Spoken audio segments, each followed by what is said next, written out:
Welcome friends. In previous period, we have started unit number 3.4 Think Before You Speak. Already we have completed the warming up activities and we have discussed about first three paragraphs. In these first three paragraphs, Benjamin Disraeli, the writer, he told in these paragraphs we should speak less, we should listen more.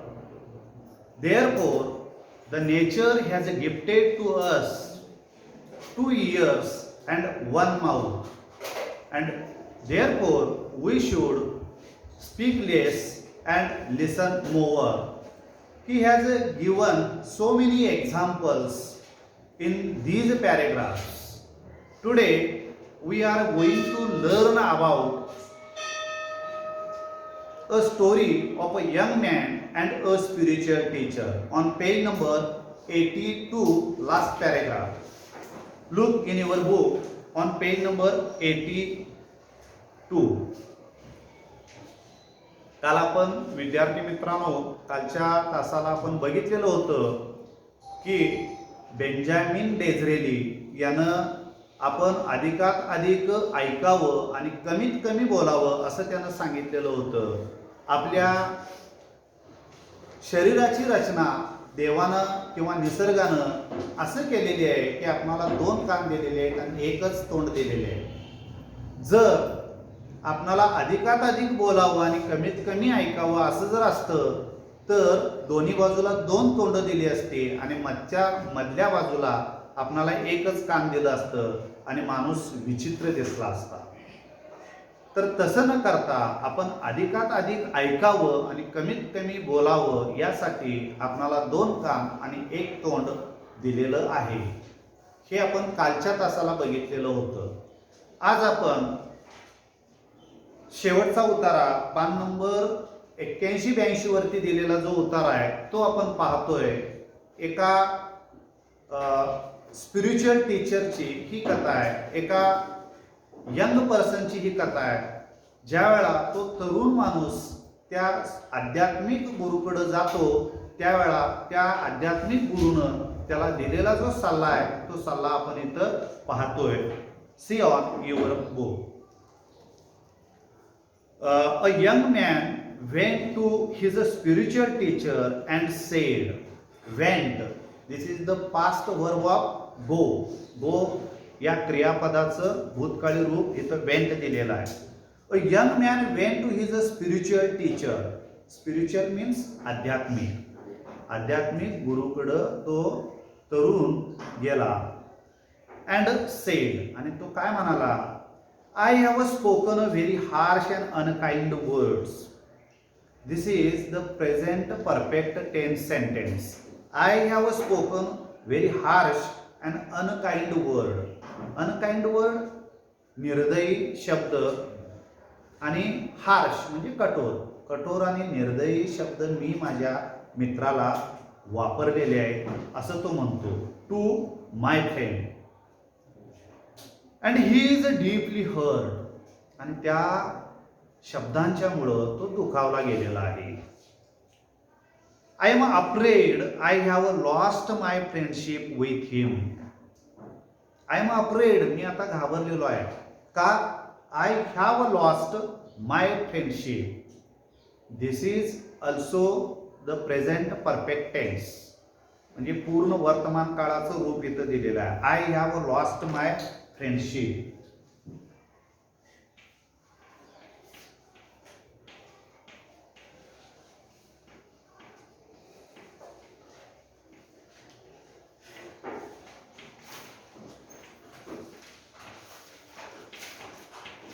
Change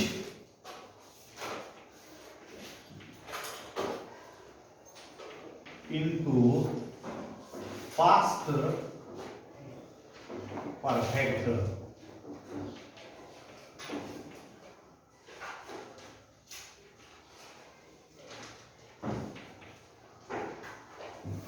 पूर्ण वर्तमान काळामध्ये हे वाक्य दिलेलं आहे. याचं रूपांतर आपल्याला पूर्ण भूतकाळामध्ये करायचं आहे. कसं होईल ते? आय हॅड लॉस्ट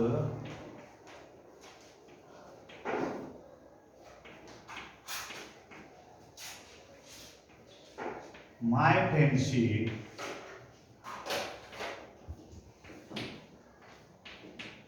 असं ते वाक्य होईल. आणि मी घाबरलेलो आहे कारण मी माझ्या एका चांगल्या मित्राला हरवून बसेन. How can I make a amends improve, दुरुस्ती. मी यामध्ये कशी दुरुस्ती करू बरं? Write down this word amends.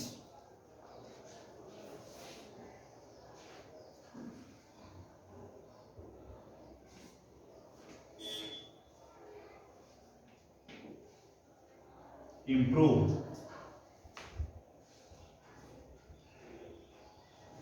How can I make amends? Interrogative sentence given here. प्रश्नार्थक वाक्य तिथं दिलेलं आहे. कसं बरं मी यामध्ये सुधारणा करू? एकदा शब्द माझ्या तोंडातून गेलेले आहेत, कठोर शब्द माझ्या तोंडातून गेलेले आहेत, निर्दयी शब्द माझ्या तोंडातून गेलेले आहेत. मला भीती आहे की माझा मित्र मी गमावून बसेल. यामध्ये मी आता कशी दुरुस्ती करू? असं तो तरुण आपल्या त्या धर्मगुरूंना विचारतो. The wise teacher gave him a fresh sheet. The wise teacher, wise is the adjective, विशेषण दिलेलं आहे तिथं. द वाईज टीचर, तो शहाणा शिक्षक, हुशार शिक्षक, gave him a fresh sheet of a blank paper and a pen. त्यानं काय केलं? त्या शहाण्या शिक्षकानं त्या तरुणाला एक ब्लँक पेपर आणि एक पेन दिला. आता इथं विधान दिलेलं आहे बघा. द वाईज टीचर गेव हिम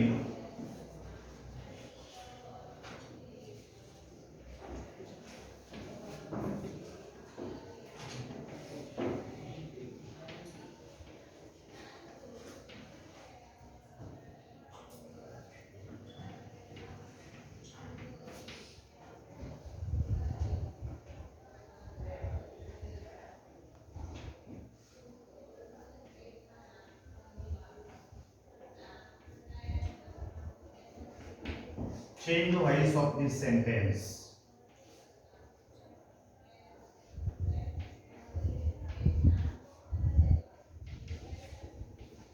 प्रयोग बदला असं सांगितलेलं आहे या वाक्याचं.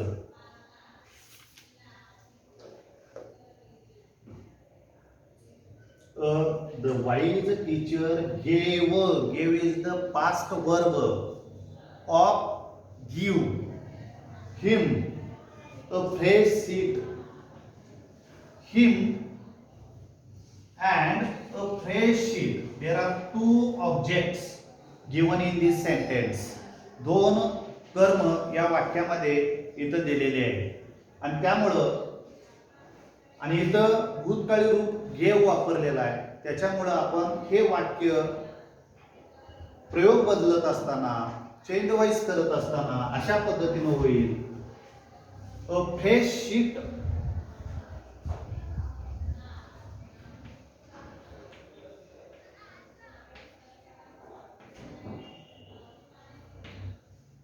गेव आहे इथं, म्हणून इथं आपण was given to him by the wise teacher.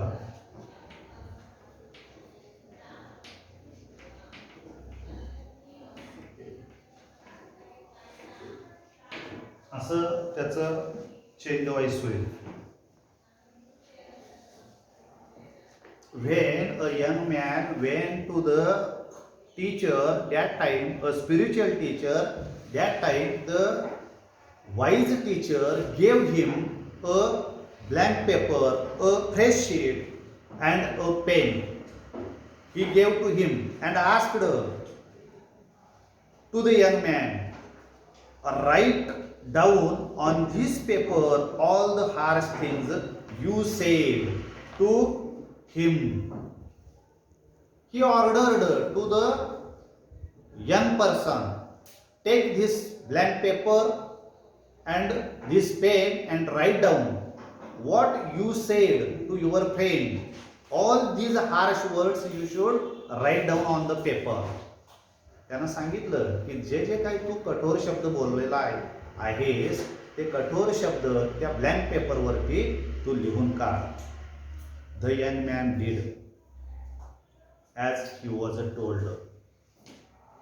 त्या तरुणानं सुद्धा तसं केलं जसं त्यानं सांगितलं तसं. डिड, डूचं पास्ट वर्ब डिड केलेलं आहे इथं.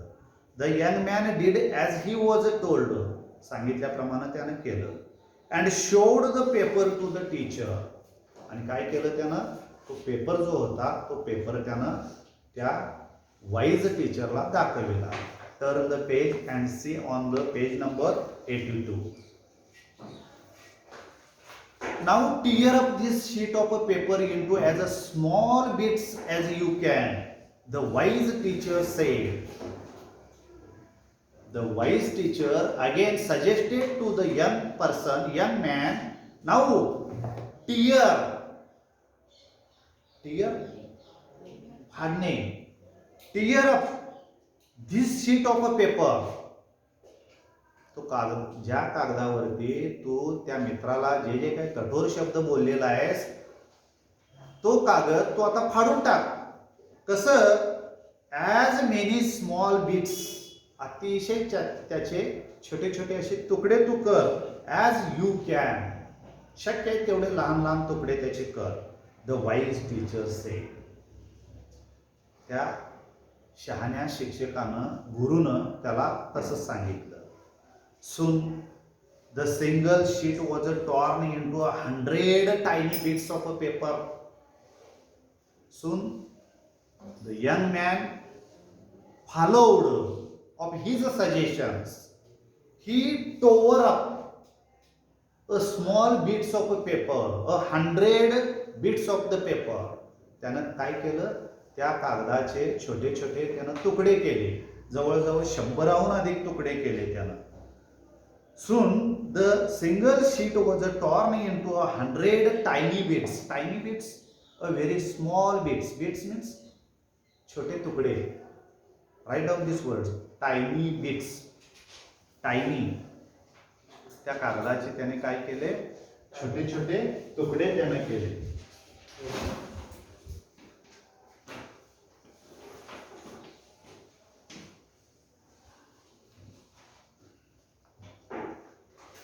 ॲज यू कॅन, तुला जेवढं शक्य आहे तेवढं त्याचे छोटे तुकडे तू कर. ही फॉलोड, त्यानं तसं केलं, त्यानं अनुकरण केलं. Now double inverted comma given in this sentence and said, throw the bits of out of this window the teacher told हिम.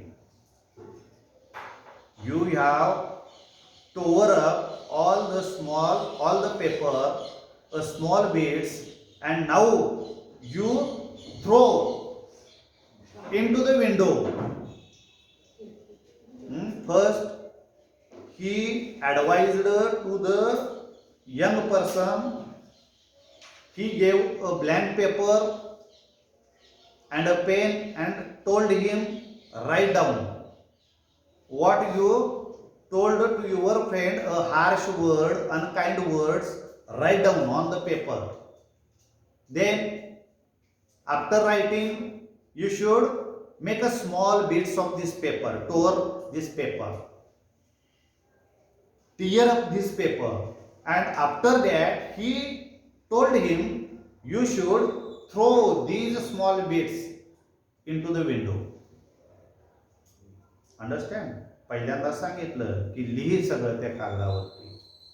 लिहिलं, मग काय सांगितलं, त्याचे तुकडे कर, केलं, आणि मग त्यानं सांगितलं की त्या खिडकीतून तू बाहेर फेकून दे. Throw the bits of out of the window the teacher told him. That was easily done. That was easily done. Exclamatory mark is given in this sentence. या वाक्याच्या शेवटी उद्गारवाचक चिन्ह दिलेलं आहे तिथं. That was easily done. हे सगळं त्यानं सहज केलं. It was a windy day. Windy day, तो दिवस कसला होता? वादळाचा होता, वारा सुटलेला होता. And the tiny bits were scattered. Scattered, विखुरले जाणे. When he throw the small bits of a paper into the window, and that day was the windy day, all the bits of the paper scattered here and there because of the wind. वाऱ्यामुळं ते paper जे त्यानं बाहेर टाकलेले होते, छोटे छोटे तुकडे, ते सगळे तुकडे विखुरले गेले बिकॉज ऑफ द विंड. वाऱ्यामुळं. फार अँड वाईड. फार अँड वाईड, दूरवर. दिस इज द फ्रेज, फार and wide.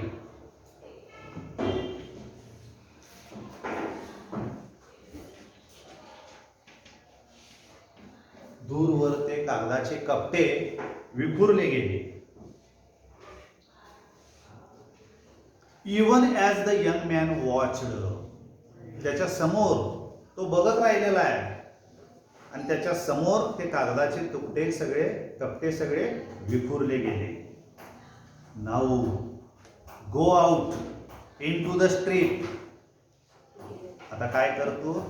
Go out in to the street. त्या रस्त्यावर तू जा आता. अँड कलेक्ट, गोळा कर. As many bits of a paper as you can.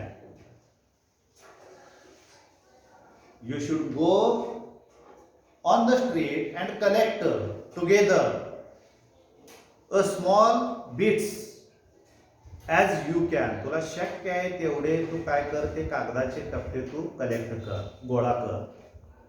The teacher ordered him. त्या शिक्षकाने अशी आज्ञा दिली. आता बाहेर जा. फेकलेले तुकडे आहेत ना, शक्य आहे तेवढे तुकडे तू गोळा कर आणि इथं आतमध्ये. The young man was taken aback. Completely surprised. This is also phrase. Was taken aback.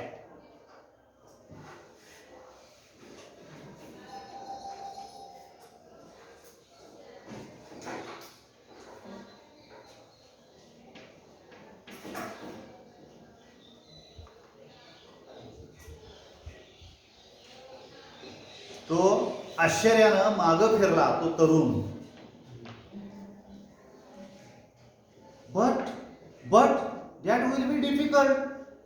He stammered, पुटपुटला तो, अडखळला. But that will be difficult. पण हे अवघड आहे ना. आता तर तुम्ही लिहायला सांगितलं, त्याचे तुकडे करायला सांगितलं, खिडकीतून बाहेर फेकायला सांगितलं आणि फेकलेले पुन्हा गोळा करायला सांगताय तुम्ही.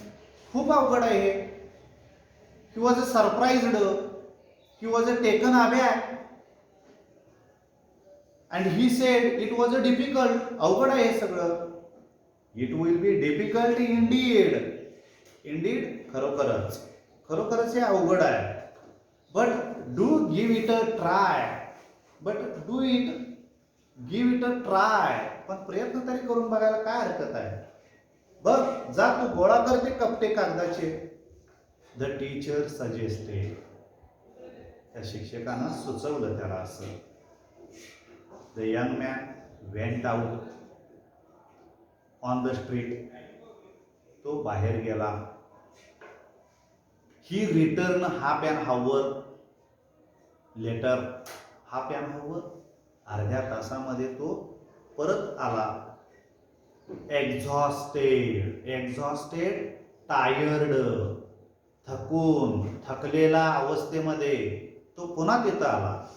And he had not been able to get a hold of a single torn bit from the paper he had torn up just a while earlier. This is the one sentence given here.